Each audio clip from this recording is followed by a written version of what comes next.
Hello student, তোমরা যারা ক্যালকাটা ইউনিভার্সিটির আন্ডারে সেকেন্ড সেমিস্টারের ছাত্রছাত্রী আছো এবং তোমাদের ইতিহাস সাবজেক্টে অনার্স আছে, তোমাদের জন্য আজকের ক্লাসটা খুবই গুরুত্বপূর্ণ।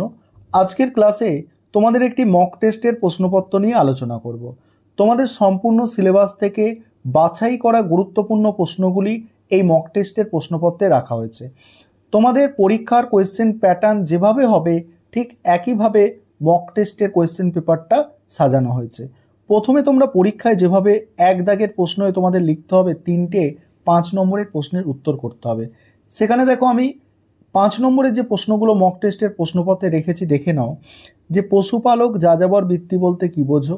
দ্বিতীয় প্রশ্ন আছে গ্রিক দার্শনিক সক্রেটিসের কৃতিত্ব মূল্যায়ন করো। তারপরে প্রশ্ন আছে প্রাচীন রোমে ব্যবসা বাণিজ্যের সংক্ষিপ্ত বিবরণ দাও। নেক্সট আছে স্পার্টাকাসের বিদ্রোহের ওপর সংক্ষিপ্ত টিকা লেখো।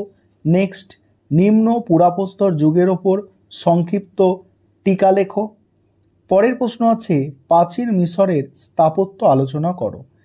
এবারে তোমাদের 20 নম্বরের জন্য যে প্রশ্নগুলো তৈরি করতে হবে, অর্থাৎ মক টেস্টের প্রশ্নপত্র আমি রেখেছি 20 নম্বরের প্রশ্ন, দেখে নাও।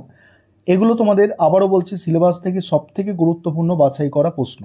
তোমরা এগুলো করে যাও, আশা রাখি উপকৃত হবে। এখান থেকে অনেক প্রশ্নই তোমরা পরীক্ষায় কমন পাবে। দেখো প্রথম প্রশ্ন, মানব সমাজের ইতিহাসে কৃষির সূচনা পর্বকে তুমি কিভাবে ব্যাখ্যা করবে।